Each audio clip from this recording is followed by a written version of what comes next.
जी अस्सलाम वालेकुम, welcome back to other video. तो उम्मीद करता हूँ आप सब लोग ठीक ठाक होंगे और खैर खैरियत से होंगे। अच्छा, यूएई के अंदर काफ़ी इंजीनियर्स आते हैं कंस्ट्रक्शन रिलेटेड जॉब्स के लिए। सिविल इंजीनियर्स हो गए, इलेक्ट्रिकल या मैकेनिकल, इवन आर्किटेक्ट्स वगैरह।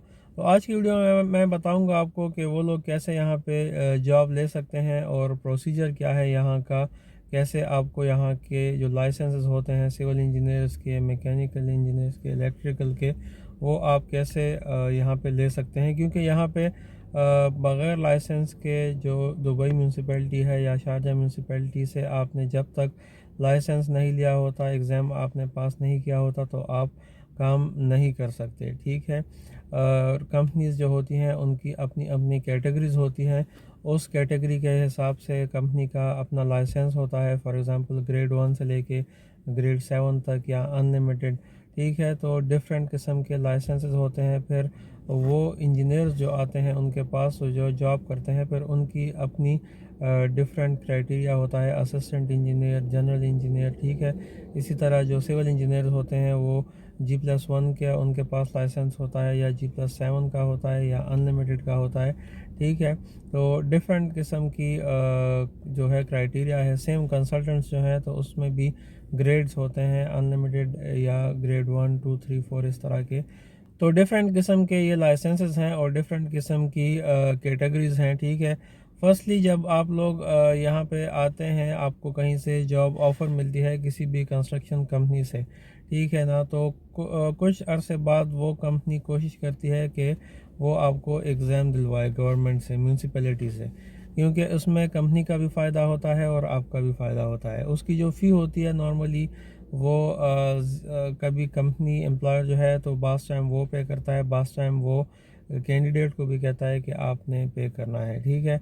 तो वो इतना ज़्यादा नहीं होता है। लेकिन जो दुबई म्यूनसिपैलिटी का, अगर आप इलेक्ट्रिकल इंजीनियर हैं तो आपको एग्ज़ाम देना पड़ता है। ठीक है। वो एग्ज़ाम जब आप क्लियर करते हैं, पास करते हैं, तो उसके बाद आपको एक सर्टिफिकेट मिलता है। आप दुबई म्यूनसिपैलिटी के सर्टिफाइड हो जाते हो। ठीक है। जो कि दीवा के अंडर में आता है। इसी तरह सेम जो सिविल इंजीनियर्स हैं उनको भी दुबई म्यूनसिपैलिटी का एग्ज़ाम देना पड़ता है। ठीक है। इसी तरह सेम जो लोग शारजा में जॉब करते हैं और यहाँ पे कंस्ट्रक्शन रिलेटेड हैं, तो उनको पहले जो है तो शारजा म्यूनसिपैलिटी से सर्टिफाइड होना पड़ता है सिविल इंजीनियर्स को। इसी तरह इलेक्ट्रिकल इंजीनियर्स को जो है तो Sharjah electricity and water authority जो है सीवा, उनसे एग्ज़ाम दे के सर्टिफाइड होना पड़ता है। ठीक है। फिर उसमें हर एग्ज़ाम की अपनी कैटेगरीज़ हैं। अगर इलेक्ट्रिकल इंजीनियर्स की बात करें तो उसमें दो कैटेगरीज़ होती हैं, असिस्टेंट इंजीनियर और जनरल इंजीनियर। ठीक है। असिस्टेंट इंजीनियर के लिए जो रिक्वायरमेंट ये है कि आपकी जो डिग्री है, जो सर्टिफिकेट है ग्रेजुएशन का, वो 3 साल पुराना होना चाहिए। जनरल इंजीनियर के लिए वो 5 साल की रिक्वायरमेंट होती है कि 5 साल आपका यानी कि आपके ग्रेजुएशन को 5 साल गुज़रे हुए होने चाहिए। ठीक है।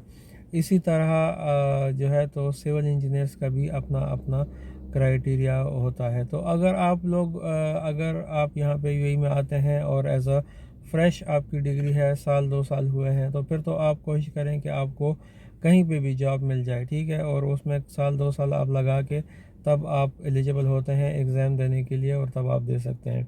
लेकिन अगर आपने पहले से कहीं पे काम किया हुआ है अपनी कंट्री में, इवन आपने काम किया हुआ है 2-3 साल, और आपकी डिग्री जो है वो 2-3-4 साल पुरानी है, तो तब यहाँ पे अगर आपको जॉब मिलती है तो आप स्ट्रेट अवे एलिजिबल होते हैं एग्ज़ाम देने के लिए। ठीक है। और वो एग्ज़ाम अगर आप पास करते हैं तो आप सर्टिफाइड हो जाते हैं, अप्रूव्ड हो जाते हैं। ठीक है। उसमें आपका भी फ़ायदा होता है अपना, और जो जिस कंपनी या जिस कंसल्टेंसी के साथ आप काम करते हैं उनका भी फ़ायदा होता है। क्योंकि उनका लाइसेंस जो है उस एग्ज़ाम, जो उनके पास इंजीनियर्स होते हैं सर्टिफाइड, उनके बेस पे उनका लाइसेंस जो है तो वो अपग्रेड होता है। इसी तरह सेम जो ग्रेड वाइज उनके लाइसेंस बढ़ते हैं तो वो डिपेंड करता है कि उनके पास कितने अप्रूव्ड इंजीनियर्स हैं। अगर दो उनके पास, एक जनरल इंजीनियर है, दो असिस्टेंट इंजीनियर हैं, तो वो ग्रेड 3 में होते हैं। इस तरह ग्रेड 4 में एक जनरल, एक असिस्टेंट। ठीक है। फिर अनलिमिटेड में उनका अपना क्राइटेरिया है।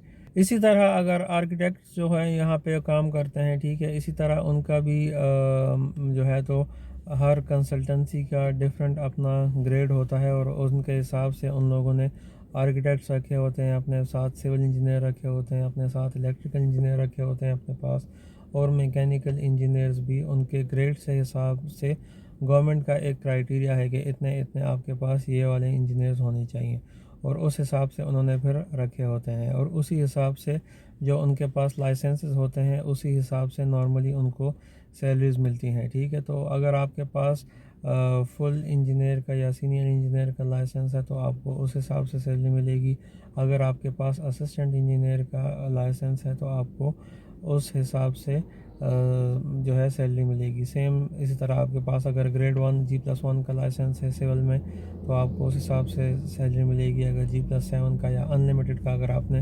لائسنس لے لیا اور آپ کی کمپنی ان لمیٹڈ کے لیے اپرووڈ ہے تو پھر آپ کی ورتھ جو ہے وہ بڑھ جاتی ہے، ٹھیک ہے نا۔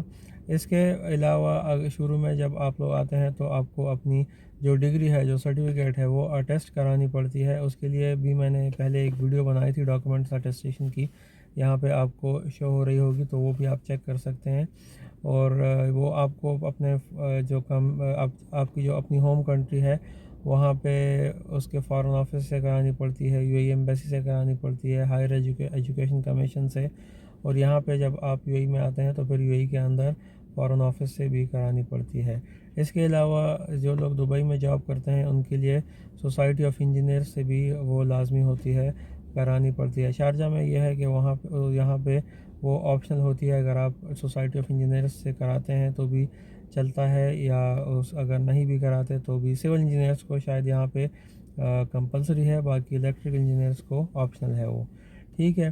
تو یہ ڈیفرنٹ یہاں پہ الیکٹریکل اور سول انجینئرس کا اسپیشلی کہ وہ لوگ یہاں پہ کیسے جو ہے تو جاب لے سکتے ہیں، تو یہ یہاں پہ جاب لینے کا طریقہ ہوتا ہے۔ آپ کو جیسے ہی فرسٹ جاب ملتی ہے یہاں پہ ایز اے سول انجینئر یا الیکٹریکل انجینئر، تو اس میں آپ کی کوشش یہ ہونی چاہیے کہ جو گورنمنٹ کا جو لائسنس ہوتا ہے، جو گورنمنٹ کا ایگزام ہوتا ہے، کہ وہ آپ جلدی سے جلدی پاس کر لیں تاکہ آپ کی جو ہے تو ورتھ بڑھ جائے، ٹھیک ہے۔ اس کے بعد آپ کو کوئی بھی کانٹریکٹر یا کوئی بھی کنسلٹنٹ جو ہے تو job easily as compare to جن کے پاس نہیں ہوتا ایزیلی آپ کو مل جاتا ہے، ٹھیک ہے نا۔ تو یہ تھی آج کی ویڈیو، امید ہے آپ لوگوں کو کچھ اس سے فائدہ ہوا ہوگا، اور کچھ آپ کے لیے آسانی ہوئی ہوگی کہ کیسے یہاں پہ الیکٹریکل سول انجینئرس کو، آرکیٹیکٹس وغیرہ کو کیسے یہاں پہ جاب ملتی ہے، اور کیا پروسیجر ہے ان کے لائسنس وغیرہ کا،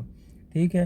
تو انشاءاللہ نیکسٹ ویڈیو میں ملتے ہیں، اپنا خیال رکھیں، تب تک کے لیے اللہ حافظ۔